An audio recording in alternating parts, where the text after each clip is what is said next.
사실 친명계 의원들은 체포동의안이 표결에 붙여지기 전부터 부결을 꽤 세게 호소했었습니다. 한번 화면 만나보겠습니다. 이재명 당대표를 저들의 소굴로 내보낼 수 없습니다.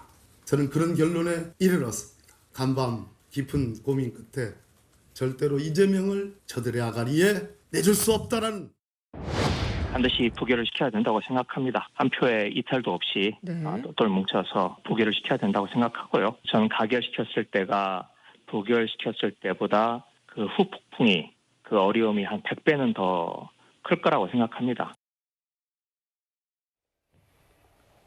사실 저 부분, 그러니까 검찰의 입이라는 표현도 서슴없이 썼던 게 이제 친명계 의원들인데 오늘은 또 이제 마치 이제 가결에 대한 이재명 대표 체포동의안 가결이 된 게 이재명 대표 혐의가 중해사라기보단 봐라 배신자들 때문 아니냐 이렇게 몰아가는 거에 대한 적절한 여부. 노돌 교수께는 어떻게 평가하시겠어요? 진짜 저분들 보면서 정말 요즘 그 정치권에서 유행하는 말이 생각나는데요. 요즘 정치권에서 그로테스크란 말이 유행하죠. 뭐 죄송합니다. 뭐 어떤 괴기스럽다 뭐 그런 뜻이라고 얘기하지 않습니까? 아 근데 저렇게 왜 저렇게 부결을 손옆에 외치는 거죠? 저는 아직 이재명 대표의 유죄나 이런 데서 확신하지 못하겠습니다.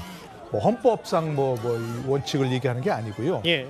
검찰이 정말 최종적으로 유죄를 입증하려면 상당한 난관이 있을 것이라는 걸 생각하는데 저분들은 이재명 대표는 반드시 구속될 거고 반드시 유죄 판결을 할 것이다라는 걸 확신하는 것 같아요.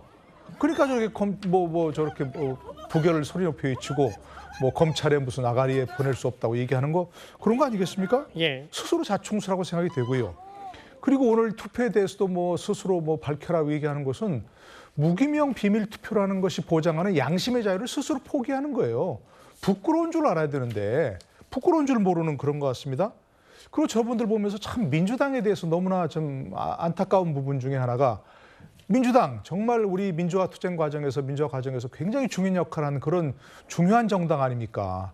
그런데 왜 대표라는 분이 민주당과 아무 관계가 없는 범죄 혐의를 받고 있는데 그 범죄 혐의를 받는 분을 옹호하기 위해서 저렇게 본인 스스로의 부끄러움이나 이런 것들을 다 내팽개치고 왜 저렇게 나서는 거죠? 저는 이해할 수가 없습니다. 대표 한 사람은 민주당 자체가 아니에요. 다시 한번 좀 자중하길 부탁합니다. 일단 여러 거친 발언들, 격앙된 발언들이 SNS로 쏟아질 정도로 이제 민주당은 당 자체가 고스란히 대표의 사법 리스크에 빠져들었습니다. 사실 그동안 이재명 대표는요, 저희가 여러 기억들을 좀 되돌려보고 중간 정리를 좀 해보면 아무 연고 없는 개항을에 출마할 때부터 방탄의원, 방탄백지, 방탄대표 이런 꼬리표가 쭉 따라 붙었었습니다.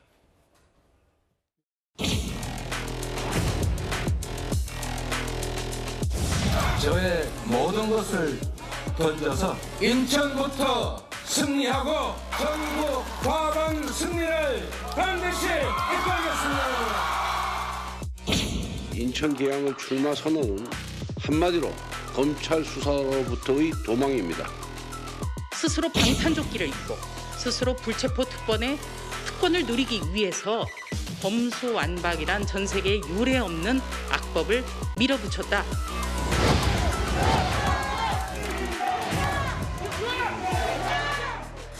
새로운 민주당, 이기는 민주당으로 만든 것이야말로 진정으로 책임지는 행동입니다. 이기는 민주당, 이재명은 합니다.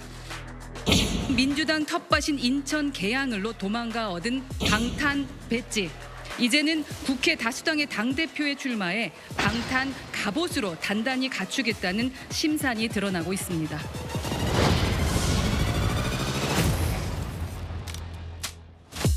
저에 대한 정치 수사에 대해서 불체포 권리를 포기하겠습니다. 지금까지 그랬던 것처럼 소환한다면 10번 아니라 100번이라도 응하겠습니다. 국민에게 공언한 불체포 특권 포기는 헌신짝처럼 내팽개치고 돌고 돌아 또다시 방탄 대우를 갖추겠다는 선언한 것입니다.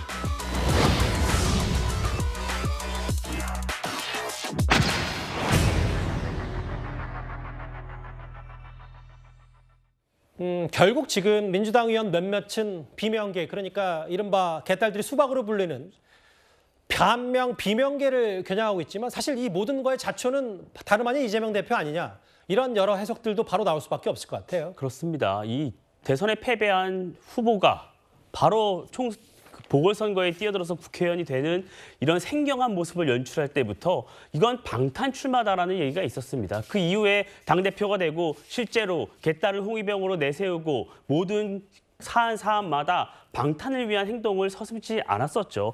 그때 당 내에서도 이미 경고음이 울렸습니다. 이렇게 방탄하고 과거 이재명 대표가 성남시장, 경기도지사 시절에 했던 잘못을 왜 민주당이 온전히 떠안아야 하느냐, 이런 우려가 있었습니다. 그 우려가 그 당시에 고쳐지지 못했으니까 현실로 이제서야 나타나고 있다. 예. 이렇게 보고요. 예. 저는 결국에 이제 앞으로 이재명 대표가 구속영장이 발부되는 그 과정, 영장실질심사 과정, 그 이후에 나타나는 지지율 변화 추이에 따라 의원들의 행동이 달라질 거라고 봅니다. 예. 질서 있는 퇴진이 이루어질 것이냐, 분당의 길로 갈 것이냐, 아니면 이재명 대표를 중심으로 다시 똘똘 뭉쳐서 공천권 사수로 갈 것이냐, 이게 앞으로의 지지율 추이에 달려있다. 저는 보고요. 만약에 이재명 대표가 구속이 된다면 향후 어떤 당원당규 개정 등을 통해서 비대위로 갈 가능성이 가장 높아 보이는데요. 예. 우리가 김은경 혁신위에서도 봤지만 예. 인물난이 극심합니다. 그 이후에 또 당의 진로, 공천권을 두고 옥신각신하면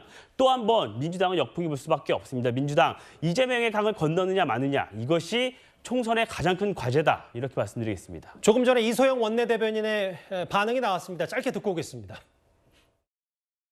예상하지 못한 결과라서 많이 놀랍고 충격적입니다. 지도부가 의원들에게 여러 차례 부결을 호소했는데 다른 결과가 나와서 안타깝게 생각합니다. 공식 반응은 부결을 요청했는데 안타까운 결과가 나왔다. 충격적이다 이겁니다. 이현정 의원님, 네. 준비된 시간이 한 20초 정도 남았는데 네. 그럼 앞으로 이재명 대표의 단식은 어떻게 되는 건지, 혹은 앞으로 영장 실질심사를 받기 전에 민주당 분위기 어떻게 좀 점칠 수 있을까요? 자, 일단 내일 되면 23일째입니다. 김영삼 대통령이 했던 바로 23일이 이제 되는 건데요. 아마 이제 이재명 대표 굉장히 고민스러울 것 같습니다. 왜냐하면 일단 단식의 명분과 이런 것들이 상당히 약화됐기 때문에, 특히 본인이 단식을 시작할 때 내걸었던 이 현 정부에 대한 반성, 이런 것이 아니라 실제로 이제 보면 이 체포동의안이 가결됐기 때문에 문제는 바로 이제 재판을 준비를 해야 되는 상황 아니겠습니까? 예. 아마 지금부터 서서히 단식을 풀고 아마 이제 추석 연휴 이후에 아마 출두하는 그런 프로그램을 계획할 것 같습니다. 오늘은 특집답게 탑10이 아니라 탑6 6가지 주제 중심으로 이재명 대표의 체포동의안 가결 얘기 만나봤습니다. 오늘 댓글은 생략하겠습니다. 여러분들의 양해 부탁드립니다.